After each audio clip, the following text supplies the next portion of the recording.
Good morning friends, welcome to Chennai Oscar Institute. இன்னைக்கு நம்ம YouTube good morning, welcome to Chennai Oscar institute. நம்ம இன்ஸ்டியூட்ல test series ஒன்று போயிட்டு இருக்கு ஃபார் டிஎன்பிஎஸ்சி அண்ட் போலீஸ்க்காக. அந்த டெஸ்ட் சீரிஸோட பேக்கேஜ் என்னன்னு பார்த்தீங்கன்னா ஜஸ்ட் 999 தான். அந்த டெஸ்ட் சீரீஸ்ல both online and offline facilities ரெண்டுமே அவைலபிளா இருக்கு. ஆன்லைன்ல வாட்ஸ்அப் மூலியமாவும் நீங்க வேற வேற ஊர்ல இருந்து எழுதிக்கலாம். அண்ட் தென் ஆஃப்லைன்ல நம்ம கும்பகோணம் பிரான்ச் போனீங்கன்னா சண்டே டெஸ்ட் நடக்கும். அப்புறம் அந்த டெஸ்ட் சீரீஸ்ல வந்து 50 டெஸ்ட் இருக்கு. 50 டெஸ்ட்டும் நீங்க அட்டன் பண்ணலாம். அந்த டீடைல்ஸை பத்தி மேலும் தெரிஞ்சுக்கிறதுக்கு இந்த நம்பரை காண்டாக்ட் பண்ணி தெரிஞ்சுக்கோங்க. Okay fine. நம்ம ரேஷியோ அண்ட் ப்ரொபோர்ஷன் கான்செப்ட்ஸ் இப்போ எடுத்துட்டு இருக்கோம் கரெக்டா. அதுல பார்ட் 6 வீடியோ தான் இப்போ பார்க்க போறோம். ஆல்ரெடி பார்ட் 5 வீடியோஸ் வரைக்கும் கம்ப்ளீட் பண்ணிட்டோம். பிளேலிஸ்ட்ல இருக்கும், போய் செக் பண்ணி பார்ட் 5 வீடியோஸ் வரைக்கும் பார்த்துட்டு பார்ட் 6 வாங்க. லைனா எல்லா வீடியோஸும் பாருங்க. இப்போ பார்ட் 6 பார்க்க போறோம். பார்ட் 4ல என்ன பார்த்திருந்தோம்னா இன்கம் பேஸ் பண்ண சம்ஸ் எல்லாம் பார்த்திருந்தோம். பார்ட் 5ல வந்து குரூப் எக்ஸாம்ஸ் பேஸ் பண்ண சம்ஸ், அதுல இருக்க டிஃபரெண்ட் சம்ஸ் பார்த்திருந்தோம். இப்போ பார்ட் 6ல அகைன் இன்கம் பேஸ் பண்ணி ஒரே ஒரு சம் பார்த்துட்டு பாய்ஸ் அண்ட் கேர்ள்ஸ் பேஸ் பண்ண ரேஷியோ ப்ரொபோர்ஷன் கான்செப்ட்ஸ் எல்லாம் பார்க்கலாம். ஓகேவா? பார்ட் 5 வரைக்கும் பார்த்துட்டு 6க்கு வாங்க. இப்போ பாருங்க, ஃபர்ஸ்ட் ஒரே ஒரு இன்கம் சம் பார்த்துட்டு ரிமைனிங் ஒரு 5 சம்ஸ் ஒரு பாய்ஸ் அண்ட் கேர்ள்ஸ் சம்ஸ் பார்க்கலாம். ஃபர்ஸ்ட் இந்த இன்கம்ல என்ன கொடுத்திருக்காங்க பாருங்க. Ratio of expenditure to the savings of Surya is 2:1. அதாவது எக்ஸ்பெண்டிச்சர் சேவிங்ஸ் கரெக்டா. சூர்யாவோட எக்ஸ்பெண்டிச்சர் சேவிங்கோட ரேஷியோ 2:1 கொடுத்துட்டாங்க. இப்ப இது இன்க்ரீஸ் ஆகுது. அதாவது for income and expenditure increases by 20% and 15%. இன்கமும் எக்ஸ்பெண்டிச்சரும், இன்கம் ஒரு 20% ஏறுது, எக்ஸ்பெண்டிச்சர் ஒரு 15% ஏறுச்சுன்னா அவனோட சேவிங்ஸ் எவ்வளவு இன்க்ரீஸ் ஆயிருக்கும் அப்படின்றது கொஸ்டின். இப்ப இந்த மாதிரி இன்க்ரீஸ் ஆகுது டிக்ரீஸ் ஆகுதுன்னு கொடுத்தாங்கன்னா ரேஷியோ வச்சு நீங்க போடுறப்ப என்ன பண்ணலாம்னா நீங்களே இந்த 2:1 ரேஷியோவை multiply by 100 or multiply by 1000 பண்ணிக்கலாம். ரெண்டு சைடும் பண்ணணும். இங்க 100ஆல மல்டிப்ளை பண்ணா இங்கேயும் 100ஆல மல்டிப்ளை பண்ணணும். இங்க 1000ஆல பண்ணீங்கன்னா இங்கேயும் 1000ஆல. நான் சொல்றது புரியுதா? ஏன்னா இப்போ இது வந்து ஒரு அமௌண்டா இருந்தா தானே நம்மளோட இன்க்ரீஸ் டிக்ரீஸ் நம்மளால செக் பண்ண முடியும். ரேஷியோவா இருந்தா செக் பண்ணலாம், ஆனா ரொம்ப ரேஷியோவா இருக்கப்ப சால்வ் பண்ணலாம், ஆனா கொஞ்சம் கஷ்டமாயிடும் இல்லையா? இப்ப இதுவுமே அதே 2:1 ரேஷியோல தான் இருக்குங்க. பாருங்களா, 2 0 அடிச்சா திருப்பியும் 2:1 ரேஷியோல இது மாறிடும். புரியுதா? சோ அதனால நம்ம என்ன பண்ணலாம்னா இத வந்து எக்ஸ்பெண்டிச்சரை 200 ஆகவும் சேவிங்ஸ் 100 ஆகவும் எழுதிக்கலாம். அப்ப இன்கம் என்னவா இருக்கும்? எக்ஸ்பெண்டிச்சர் 200 சேவிங்ஸ் 100னா இன்கம் வந்து ரெண்டும் ஆட் பண்ணாதானே இன்கமா இருக்கும். சோ இன்கம் வந்து 300. ஓகே, இது வரைக்கும் புரிஞ்சுச்சா? இங்க என்ன மல்டிப்ளை பண்றீங்களோ அதே நம்பரால தான் இங்கேயும் மல்டிப்ளை பண்ணணும். அப்பதான் ஆன்சர் கரெக்டா வரும். நம்ம கன்வீனியன்ட்டுக்காக நான் 100 வச்சு மல்டிப்ளை பண்ணிக்கிறேன். நீங்க 1000 என்னனாலும் வச்சு மல்டிப்ளை பண்ணி பாருங்க. இன்கம் தெரிஞ்சிருச்சு. இப்ப என்ன சொல்றாங்க, இஃப் இன்கம் வந்து 20% இன்க்ரீஸ் ஆகுது, அதாவது இது 20% ஏறுது. இது எப்படி கண்டுபிடிக்கலாம்னா 100% 300ன்னு வச்சுக்கோங்க. 120% என்னன்னு கண்டுபிடிக்கணும். ஏன்னா 20% தானே இன்க்ரீஸ் ஆகுது. 100 இது நார்மலா ஒரு 100%ல தான் இருக்குன்னு எடுத்துக்கணும். பர்சன்டேஜ் வரப்ப நம்மளுக்கு இதெல்லாம் கிளியரா புரியும். இப்ப எவ்வளவு இன்க்ரீஸ் ஆகுது? 20%. இன்க்ரீஸ் ஆச்சுன்னா 100 + 20 பண்ணணும். இதே டிக்ரீசஸ் கொடுத்திருந்தா 100 - 20 18 போட்டிருப்போம். இன்க்ரீசஸ் கொடுத்திருக்கனால பிளஸ் தான். சோ 120% என்னன்னு கண்டுபிடிச்சா அதுதான் இன்க்ரீஸ் ஆயிருக்குன்னு அர்த்தம். சோ இது எப்படி கண்டுபிடிப்போம்? 300 × 120 = 100x. 100 டேபிள் இது 3 டைம்ஸ் இல்லையா?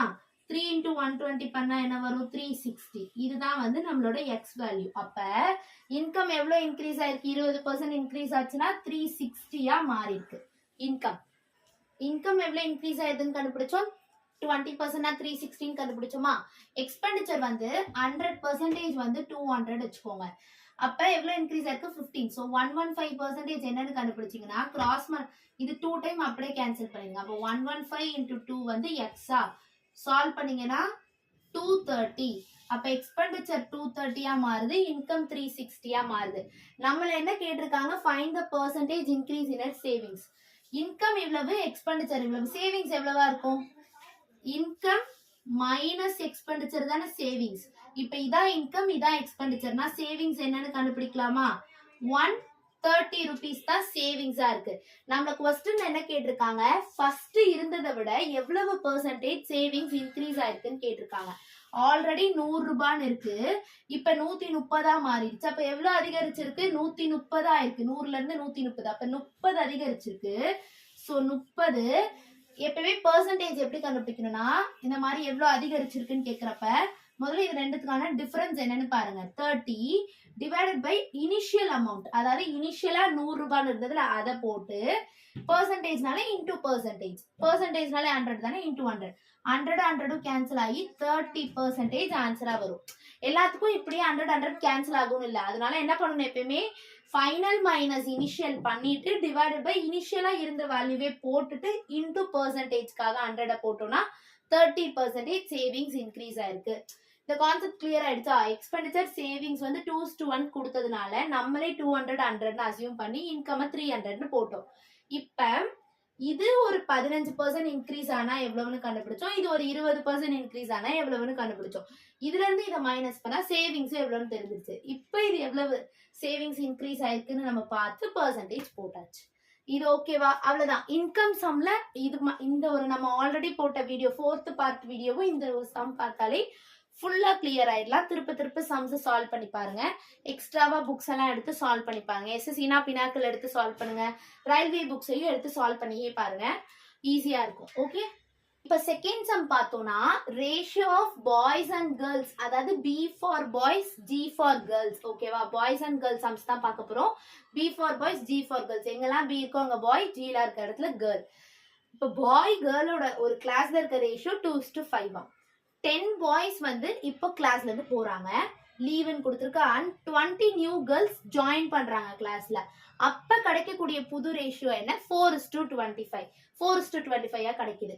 இப்ப the number of boys in the class, இப்ப now present-ஆ எவ்வளவு பாய்ஸ் இருக்காங்கன்றதா நம்ம क्वेश्चन. அதை எப்படி சால்வ் பண்ண போறோம்னா, ஃபர்ஸ்ட் பாய்ஸ் அண்ட் கேர்ள்ஸோட ரேஷியோ என்ன கொடுத்துருக்காங்க, 2:5. இத 2x-னும் இத 5x-னும் எழுதிப்பீங்களா? எழுதிக்கோங்க. என்ன சொல்றாங்க, 10 boys leave the class. அப்ப 10 பேரு வெளியில போறாங்க. பாய்ன்ற கவுண்ட் 2x-ஆ, அதுல 10 பேர் வெளில போறாங்கன்னா -10-ஆ, -10. 20 நியூ கேர்ள்ஸ் ஜாயின். கேர்ள்ஸ்ல 20 பேர் சேர்றாங்களா, சோ +20 இஸ் ஈக்குவல் டு புதுசா என்ன ரேஷியோ கிடைக்குது, 4:25. ரேஷியோவை டிவைட்ல எழுதனால அதுதான் இங்க அப்ளை பண்ணிருக்கோம். இந்த மாதிரி சம்ஸை இப்படி அப்ரோச் பண்ணுங்க, ரொம்ப ஈஸியா இருக்கும். 2x 5x இருக்கு, பாய் கேர்ள் எழுதியாச்சு. பாய்ஸ்ல 10 பேர் போறாங்க, சோ -10. கேர்ள்ஸ்ல 20 பேர் ஆட் ஆகுறாங்க, சோ +20. புதுசா இருக்க பாய் கேர்ள் ரேஷியோ 4/25 போட்டாச்சு. இப்ப கிளாஸ் பி கிளாஸ்ல எவ்வளவு பேர், சாரி கிளாஸ்ல பாய்ஸ் எத்தனை பேர் நம்ம கண்டுபிடிக்க போறோம். சரி, இதுல இருந்து முதல்ல எக்ஸ் வேல்யூ கண்டுபிடிச்சாதானே பாய் கேர்ளோட வேல்யூஸ் தெரியும். அது எப்படி பண்ணலாம், ஜஸ்ட் கிராஸ் மல்டிப்ளை பண்ணலாமா? அதாவது 2x - 10 into 25 is equal to 4 into 5x plus 20. இது இப்படியும் கிராஸ் மல்டிப்ளை பண்ணிருக்கேன். பண்ணா என்ன பண்ணணும், உள்ள மல்டிப்ளை பண்ணுமா, 25 into 2x, 25 into 10, 4 into 5x, 4 into 20. கரெக்டா? அப்ப 25 2s are 50x minus 250 is equal to 4 5s are 20x into 4 20s are 80. Just உள்ள மல்டிப்ளை பண்ணி எழுதியாச்சு. இப்போ என்ன பண்ணணும், எக்ஸ் எல்லாம் ஒரு சைடும் கான்ஸ்டன்ட் எல்லாம் ஒரு சைடும் கொண்டு போங்க. 50x 20 இந்த சைடு வந்தா -20x, 80 -250 இந்த சைடு போனா +250. so 250 80 ஆட் பண்ணீங்கன்னா 330. so 330. 50ல 20 மைனஸ் பண்ணா 30. 0 0 கேன்சல் ஆயிடுச்சு. x is equal to 33/3 னா 11. அப்ப x ஓட வேல்யூ என்ன, 11.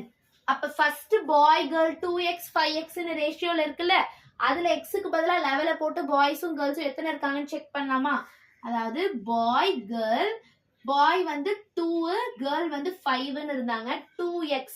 அப்ப x க்கு பதிலா 11, 5x 11 இன்டு மல்டிப்ளை பண்ணோம்னா 22. இது 55. கரெக்டா? 22 பாய்ஸ் இருந்தாங்க, 55 கேர்ள்ஸ் அப்ப இருந்தாங்க. நம்மள கேட்டிருக்கிறது number of boys in the class now, இப்ப எவ்வளவுன்னு கேக்குறாங்க. அப்ப இப்ப என்ன, நாங்க பாய்ஸ்ல 10 பேர் வெளில போனாங்க. பாய்ஸ மட்டும் தான் நம்மள கேக்குறாங்க, கேர்ள்ஸ் பத்தி நமக்கு கவலை இல்ல. பாய்ஸ்ல 10 பேர் வெளில போறாங்கன்னா 22 இருக்காங்க. அதுல 10 மைனஸ் பண்ணா என்ன வரும்? 12. ஓகே, புரியுதா? இந்த 12 தான் ஆன்சர் நமக்கு. 12 பாய்ஸ் தான் இப்ப கிளாஸ்ல இருக்காங்க. இதே நம்பர் ஆஃப் கேர்ள்ஸ் இந்த கிளாஸ் now அப்படின்னு கேட்டிருந்தாங்கன்னா கேர்ள்ஸ்ல 55 கூட ஒரு 20 கேர்ள் ஆட் ஆயிருக்காங்க. ஸோ பிளஸ் 20 பண்ணா அப்ப 75 கேர்ள்ஸ் இப்ப இருக்காங்க. இப்ப 12 பாய்ஸ் இருக்காங்க, 75 கேர்ள்ஸ். நம்மள क्वेश्चनல கேட்டிருக்கிறது பாய்ஸ் மட்டும் தான். So 12 boys. கான்செப்ட் கிளியரா? இந்த ஈக்குவேஷனை மட்டும் நீங்க ஃபார்ம் பண்ண தெரிஞ்சாலே பாய் கேர்ள் சம்மா இருந்தாலும் சரி, எந்த சம்மா இருந்தாலும் ஈஸியா போட்டுடலாம்.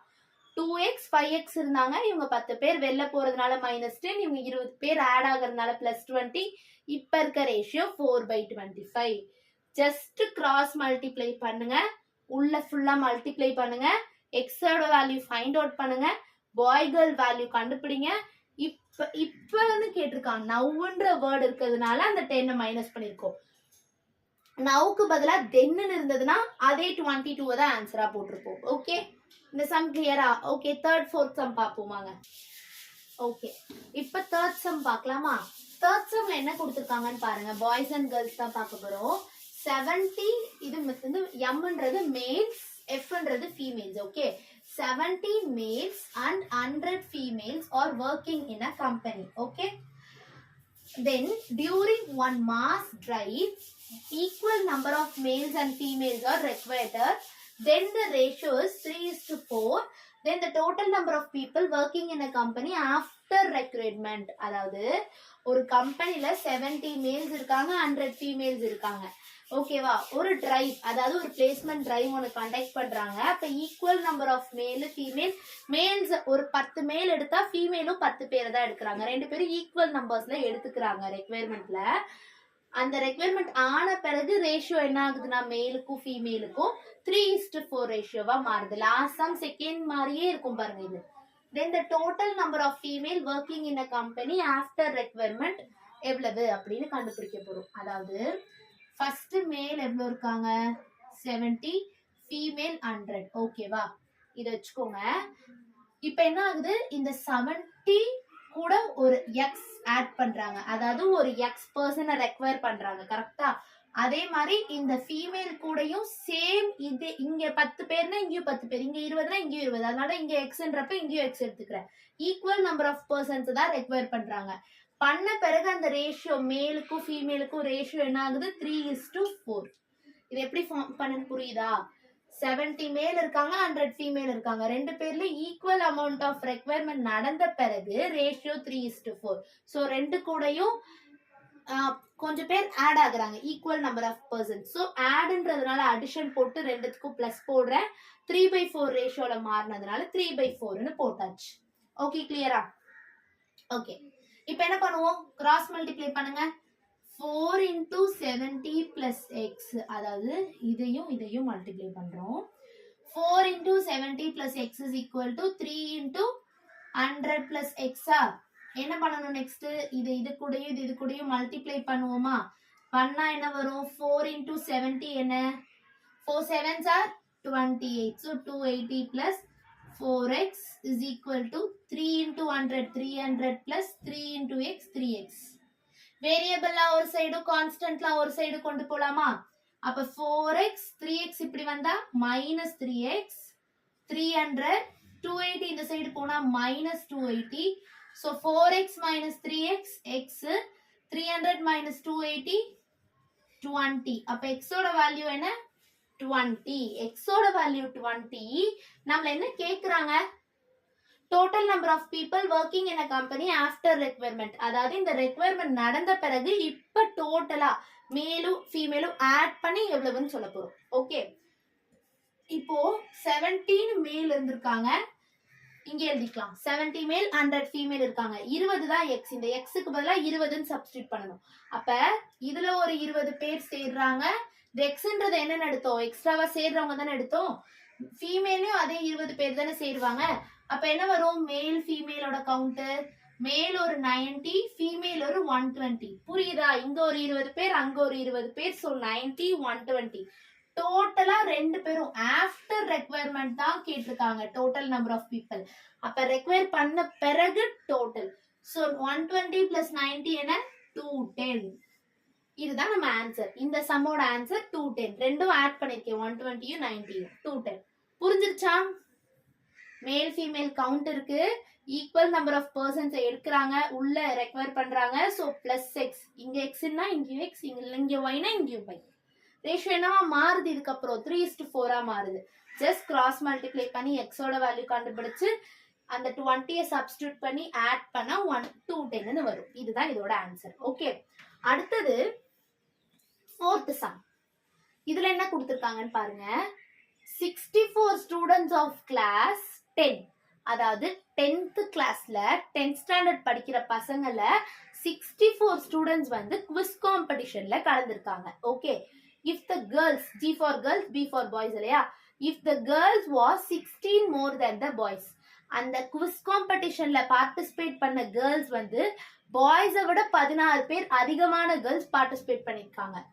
then find the ratio of B and total number of students who took part in quiz. அதாவது நம்ம என்ன ரேஷியோ இப்ப கொடுக்கணும்னா பாய் கேர்ள் ரேஷியோ கிடையாது. क्वेश्चन இதுக்கு தான் கிளியரா படிக்கணும். Ratio of bye and total number of students, அதாவது பாயோட வேல்யூ கண்டுபிடிச்சிட்டு is to total number of students who took part in quiz. குவிஸ்ல 64 பேர் டோட்டலா பார்ட்டிசிபேட் பண்ணிருக்காங்க. அப்ப பாய் எவ்வளவுன்னு கண்டுபிடிச்சிட்டு அது கூட 64, இதுக்கு தான் நம்ம ரேஷியோ கண்டுபிடிக்கணும். பாய் கேர்ளுக்கு கிடையாது. Boy to total number of students who took part in quiz. Okay okay, இப்ப 64 ஸ்டூடெண்ட்ஸ் பார்ட்டிசிபேட் பண்ணிருக்காங்க. பாய்ஸ்க்கும் கேர்ள்ஸ்க்கும் ஒரு கண்டிஷன் கொடுத்திருக்காங்க. என்ன கொடுத்திருக்காங்க? பாயை விட 16 பேர் வந்து கேர்ள்ஸ் அதிகம் அப்படின்னு கொடுத்திருக்காங்க. அப்ப பாய்ஸ் வந்து எக்ஸ்ன்னு எடுத்தீங்கன்னா கேர்ள்ஸ் என்ன இந்த எக்ஸ் பிளஸ் 16 மோர் தென்னால 16 அதிகம் அப்படின்னு போட்டிருக்கோம். இப்ப இந்த ரெண்டு பேரையும் ஆட் பண்ணாதானே நமக்கு வரக்கூடியது 64. புரியுதா? இந்த ரெண்டு பாய்ஸ் கேர்ள்ஸ் ஆட் பண்ணாதானே இந்த டோட்டல் ஸ்டூடெண்ட்ஸ் கிடைப்பாங்க. அப்ப X plus X 2x plus 16 is equal to 64. என்ன பண்ணலாம்? இப்ப 64 கூட இந்த 16 பிளஸ் 16 மைனஸ்ல கொண்டு போலாமா? சோ 64 மைனஸ் 16 என்ன வரும்? 848. அப்ப 2x ஓட வேல்யூ 48 னா x ஓட வேல்யூ 24. புரிஞ்சிருச்சா? x ஓட வேல்யூ என்னன்னு புரிஞ்சிருச்சா? x 24 னா பாய் கேர்ளோட வேல்யூ என்ன? பாய் எக்ஸ்ன்னு எடுத்திருந்தோம். சோ 24, கேர்ள்ஸை வந்து எக்ஸ் பிளஸ் 16 எடுத்திருந்தோம். ஏன்னா பாயை விட 16 பேர் அதிகம். சோ 16 பிளஸ் 24 என்ன வரும்? 40 வரும். ஓகே, 24 40 பேர் இருக்காங்க. இப்ப நம்ம என்ன ரேஷியோ ஃபைண்ட் அவுட் பண்ணணும்? Boys to total number of students. கரெக்டா? பாய்ஸ் வந்து 24, total number of students who took part in quiz எவ்வளவு? 64. அப்ப 24:64 தான் நம்ம ஆன்சர். ஆனா இது ஃபர்தரா சிம்பிளிஃபை பண்ணலாம். எப்படி சிம்பிளிஃபை பண்ணலாம்? 4 டேபிள சிம்பிளிஃபை பண்ணலாமா? 4 6 are 24, 4 1s are 4, 4 6 are 24 னு வரும். 6 16 வரும். அகைன் இது எந்த டேபிள சிம்பிளிஃபை பண்ணலாம்? 2 டேபிள்ல 3 டைம்ஸ், இது 8 டைம்ஸ். அப்ப ஆன்சர் என்ன? ஆன்சர் என்ன? 3:8. ஓகே, ஆன்சர் என்ன? 3:8. இந்த சம்மோட ஆன்சர் 3:8. இந்த क्वेश्चन நம்ம கடகடன்னு படிச்சுட்டு பாய்க்கும் கேர்ளுக்கும் 24:40 ரேஷியோ போட்ற கூடாது. என்ன கேட்டிருக்காங்க? பாய்ஸ்க்கு total number of students. So 24:64 னு சால்வ் பண்ணி அதுக்கு ரேஷியோ போடணும். ஓகே, இந்த மாதிரி ஈக்குவேஷன்ஸ் எல்லாம் ஃபார்ம் பண்றத கத்துக்கணும். இங்க இந்த ரெண்டும் ஆட் பண்ணாதான் டோட்டல் நம்பர் கிடைக்கும். அதே மாதிரி இந்த எக்ஸ் ஆட் பண்ணி ரேஷியோ பிகம்ஸ் 3:4. சோ இப்படி பண்றப்பதான் நமக்கு ரேஷியோ கிடைக்கும்ன்றத நீங்க கிளியரா புரிஞ்சுக்கிட்டீங்கன்னா எல்லாமே ஈஸியா தான் இருக்கும். சோ இந்த 4 சம்ஸ்ல ஏதாச்சும் டவுட் இருந்தா கமெண்ட் செக்ஷன்ல மென்ஷன் பண்ணுங்க. பாய்ஸ் கேர்ள்ஸ் சம்ஸ் இத பேஸ் பண்ணி மட்டும் தான் வரும். வேற ஏதாவது எக்ஸ்ட்ரா சம்ஸ் இருந்தா நம்ம நெக்ஸ்ட் வீடியோல பார்க்கலாம். Okay, thank you.